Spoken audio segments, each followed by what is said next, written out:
xam nañu ko, c'est que le jeudi 2 janvier on a subi une agression inouïe, une violence inouïe boo xam ne dañu ko perpétrer contre la 7TV, contre ses travailleurs et contre ma personne.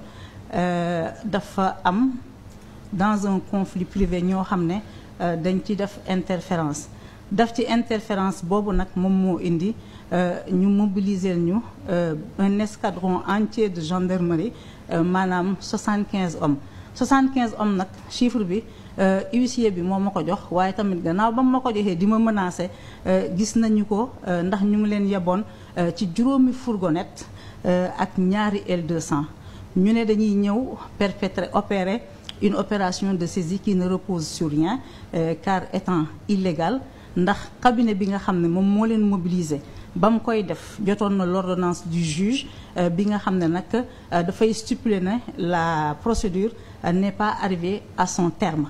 Ba ñuy ñëw xam nañ la ñu ñëw indil ñu ay gendarmes mel ni ñun ay criminels de haut vol lañu, wala boog nous constituons une menace à la sécurité intérieure, wala boog fii dafa am ay trafiquants de drogue. Gendarmerie nag jéem na rattraper le coup gannaaw ba ñu investir les locaux pendant 3 heures de temps, dellu nañu ak seeni loxo neen pour rattraper le coup. Gendarmerie nag dafa enfoncé wu ndax kat ne wax nañu suñuy naataangoo ñoom ñëwuñu woon pour def saisie, dañoo ñëwoon pour def inventaire. C'est encore pire. Donc nañu arrêter les explications.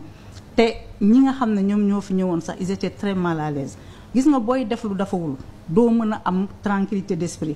Amuñu woon tranquillité d'esprit ba nga xam ne dañoo jël seen ñaari oto yi parqué ko fii en face ci rukk bi di nëbbatu. Xam nañ ne li ñu doon def dafewul. Man nag devant cette tribune-là je prends la responsabilité. J'accuse ouvertement le ministre des Forces armées Birame Diop, le haut commandant de la gendarmerie Martin Faye, d'être coupable d'avoir perpétré cette agression inouïe, injustifiée, inqualifiable contre le personnel de 7TV, contre l'image de la 7TV et contre ma personne. C'est une violence boo xam ne dinaa ko dénoncer fi ma ko war a dénoncer yépp. Le monde en sera informé. Toutes les institutions yi nga xam ne dañoo yor affaire droit de l'homme, affaire droit de la femme, affaire liberté d'expression, dinaa leen informer de l'acte odieux du précédent dangereux bi nga xam ne moom la ñu perpétré fii le jeudi 2 janvier, te mu commencé par une machination dans les réseaux sociaux, une opération de saisie qui n'en est pas une, qui n'existe pas. C'est une procédure inachevée, c'est une affaire entre deux privés. Dañu ko politiser nag gannaaw ba ñu gendarmerie yónnee 75 hommes. Kan moo mën a mobiliser un escadron de gendarmerie? L'armée, c'est une organisation bien huilée. Loolu nag dafa am loxo bu diis boo xam ne moom moo leen yëkkati. Moo tax nag damay interpeller di accuser le ministre des Forces armées Birame Diop, le haut commandant de la gendarmerie Martin Faye. Ils sont responsables, ils sont les responsables moraux de cet acte bi nga xam ne dañoo jël gendarmerie associée ko à une forfaiture dont le seul objectif était de nous humilier, dont le seul objectif était de nous vilipender, dont le seul objectif était de toucher notre honneur et notre dignité. Je le dis et je profite de cette tribune-là. Man nag li am jeudi bu ko gendarmerie defaatee fii ci suñu locaux yi, ñun duñu ay trafiquants de drogue. Nous sommes des civils désarmés. Fii amul benn résistance bu fi war a mën a am. Il y a plus de centaines de cabinets d'huissiers yoo xam ne bu ñu bëggee def une opération légale dañuy daw derrière vous pendant 4 ans, pendant 4 mois pour avoir une assistance publique. Ngeen mën a xëy entre le 31 décembre et le 2 janvier 2025 ngeen mobiliser 75 gendarmes ñu ñëw. Ce jour-là, vous avez démontré une face hideuse de la démocratie sénégalaise. Ndax média fii c'est un lieu sacré, c'est une noble place du journalisme. Kenn warul ñëw di désacraliser li nga xam ne moom mooy suñu honneur. Nous sommes des justiciables. Bu ñu defee lu ñu warul def dañuy teg ci yoon.